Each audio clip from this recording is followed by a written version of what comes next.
Olá, meus amigos, tudo bom com vocês? Se você está aqui pela primeira vez, eu sou Rodrigo dos Santos e esse é o canal Papo Teológico.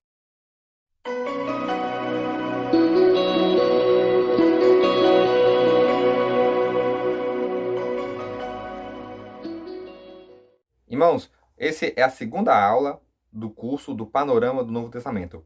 É um curso que eu vou fazer aqui, que estou fazendo gratuitamente através da plataforma do YouTube, para as pessoas que estão aí de quarentena aí, desejam aprender a palavra de Deus em sua casa, no conforto do seu lar.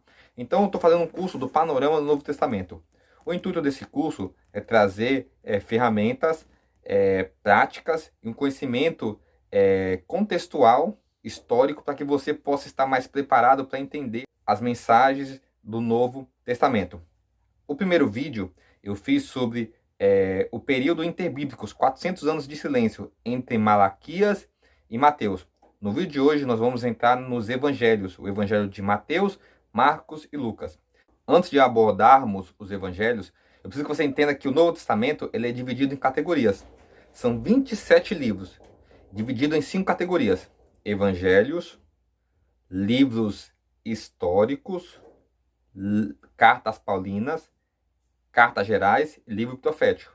Eu vou deixar aqui para você. Os evangelhos são Mateus, Marcos, Lucas e João. O único livro histórico do Novo Testamento é o livro de Atos dos Apóstolos. Tem as 13 cartas paulinas, que é Romanos, 1ª e 2ª Coríntios, Gálatas, Efésios, Filipenses, Colossenses, 1ª e 2ª Tessalonicenses, 1ª e 2ª Timóteo, Tito e Filemão. E as cartas gerais. Por que gerais? Porque são vários autores. Tiago, 1ª e 2ª Pedro, 1ª, 2ª e 3ª João, Judas, e o único livro profético do Novo Testamento, que é o livro do Apocalipse, ou livro das Revelações. Então, o Novo Testamento é dividido nessas categorias. E são nessas categorias que vamos aplicar os estudos aqui do curso. Hoje vamos falar dos primeiros 3 evangelhos: o de Mateus, o de Marcos e o de Lucas. Os evangelhos que significa boas novas, os 3 eles têm um nome diferenciado do de João. No século XVIII, quando começaram a aplicar a exegese na Bíblia Sagrada, eles começaram a denominar esses 3 evangelhos como evangelhos sinóticos, que, traduzindo do grego para o português, significa ver junto, ou ter a mesma visão de ângulos diferentes. Assim é o evangelho de Mateus, de Marcos e de Lucas.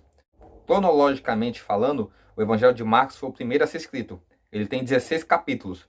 Depois, posteriormente, Mateus, já com o evangelho de Marcos em mãos, escreveu o seu evangelho e acrescentou mais informações e mais detalhes. E tanto que o evangelho de Mateus é 28 capítulos. O evangelho de Lucas, que é o evangelho do médico, do historiador, que tem 24 capítulos, foi um dos últimos evangelhos a ser escritos. Então, posteriormente, ele já tinha as informações do evangelho de Marcos e do evangelho de Mateus. Eu vou trabalhar aqui com esses 3 evangelhos. Eu não vou aqui conseguir trazer todos os assuntos profundamente, mas vamos dar uma resumida para que você, quando for ler os evangelhos, você já entenda melhor o contexto no qual ele está sendo escrito. O evangelho de Mateus, vou começar falando sobre o seu autor.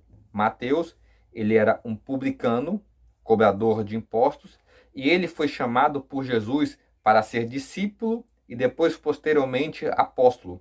Vamos ler Mateus capítulo 9, versículo 9. Partindo Jesus dali, viu um homem chamado Mateus, sentado na coletoria, e disse-lhe: segue-me. E ele se levantou e o seguiu. Aqui mostra o chamado desse publicano, cobrador de impostos, que era Mateus. Em Lucas capítulo 5 e Marcos capítulo 2, Mateus também é chamado de Levi. E Mateus foi uma pessoa que andou com Jesus, foi um dos apóstolos. Ele é pouco citado no Novo Testamento. As suas ações, ele aparece na lista dos apóstolos e no livro de Atos. E depois, só através da tradição judaica, podemos saber o que Mateus fez posteriormente, depois da morte e ressurreição de Jesus Cristo. Mateus, ele era um publicano e ele tinha muita habilidade na sua escrita. Por quê? Porque ele mandava constantemente informações e relatórios sobre a coleta de impostos aos romanos. O destinatário de Mateus Mateus destina o seu evangelho aos judeus. E ele apresenta Jesus como o Messias. Você vai ver uma frase muito repetida no evangelho de Mateus: para que se cumpra o que está escrito. Para que se cumpra o que está nas Escrituras. Por quê? Porque Mateus ele quer mostrar para os judeus que o Messias prometido do Antigo Testamento é Jesus, que as promessas do Antigo Testamento se cumpriram em Jesus, porque os judeus tinham uma visão de um Messias político, um Messias conquistador, queria conquistar, libertar ele da opressão romana. Então, Mateus apresenta Jesus através das promessas do Antigo Testamento, e ele faz várias citações dos profetas, Isaías, Jeremias e assim por diante. Apresentando Jesus aos judeus, alguns acreditam que a primeira obra, ou a original, foi escrita em hebraico e depois Mateus traduziu ela para o grego porque era a língua comum da época. Outro relato interessante é aquele que encontramos em Mateus capítulo 17, versículo 24. Tendo ele chegado a Cafarnaum, dirigiu-se a Pedro e os que cobravam o imposto das suas dracmas e perguntaram: não paga o vosso mestre as 2 dracmas? Versículo 27. Mas para que não se os escandalizemos, vá ao mar, lança um anzol, e o primeiro peixe que fisgar, tira-o, e abrindo a boca, acharás um estáter. Tomai-o e o entregai-lhe por mim e por ti. Aqui, no Evangelho de Mateus, é o único evangelho que retrata esse relato de que Jesus pagou impostos. Isso, logicamente, seria, vamos dizer assim, para um publicano, um cobrador de imposto, algo muito interessante. Mostrando ali que Mateus, ele se afixou, prestou atenção nesse detalhe por ser um publicano. O Evangelho de Mateus, ele foca em provar as promessas do Antigo Testamento. E uma coisa que você precisa entender, que o Antigo Testamento e o Novo Testamento, ele é dividido. Nós dividimos na teologia bíblica que existe 3 princípios do Antigo para o Novo Testamento, que é o princípio de ruptura, o princípio de completude e o princípio de continuidade. Ruptura é o que se rompeu, estava no Antigo e não passou para o Novo. Completude, nós encontramos vários aqui em Mateus, é aquilo que foi profetizado no Antigo Testamento e se cumpriu no Novo Testamento. E continuidade, é o que estava no Antigo e passou para o Novo. Entrando aqui no Evangelho de Marcos, você precisa entender que Marcos, ele não foi um apóstolo, um discípulo, ele não conheceu Jesus pessoalmente. Esse é o João Marcos, primo de Barnabé, que é citado em Atos capítulo 12, versículo 12, em Atos capítulo 13, versículo 13. Esse primo de Barnabé, que era filho de Maria, ele era um dos discípulos de Pedro, o apóstolo. E olha só o relato que o apóstolo Pedro faz sobre ele em 1 Pedro capítulo 5, versículo 13. Aquele que se encontra em Babilônia, também eleita, vos sauda como igualmente meu filho Marcos. O apóstolo Pedro trata o João Marcos aqui como um filho espiritual. E quando ele dá essa referência à Babilônia, era um tipo de linguagem que os judeus usavam para chamar a cidade de Roma, porque a igreja era perseguida. Então, para esse tipo de linguagem só ser entendido entre os judeus e Roma não causar uma perseguição maior, eles chamavam Roma de Babilônia. Então, alguns historiadores acreditam que o apóstolo Pedro estava em Roma junto com João Marcos e percebendo que os apóstolos estavam morrendo e havia uma necessidade de registrar um registro sobre a vida, sobre a obra de Jesus Cristo, Pedro pede para João Marcos ser o seu amanuense, seu escriba, e escrever os relatos. Então, João Marcos, ele no seu Evangelho de Marcos, ele registra tudo aquilo que Pedro passou para ele. 2 coisas interessantes. Primeiro, que o Evangelho de Marcos ele é escrito para os romanos. E segundo, querem mostrar para os romanos que Jesus era o servo sofredor. Em Marcos capítulo 10, versículo 45, diz Jesus que não veio para ser servido, mas para servir.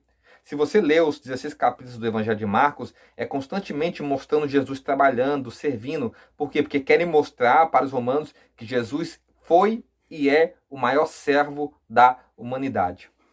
Chegando no Evangelho de Lucas, o Evangelho de Lucas, todos sabem que Lucas é o médico amado, Colossenses capítulo 4, versículo 14. E além de médico, ele era historiador.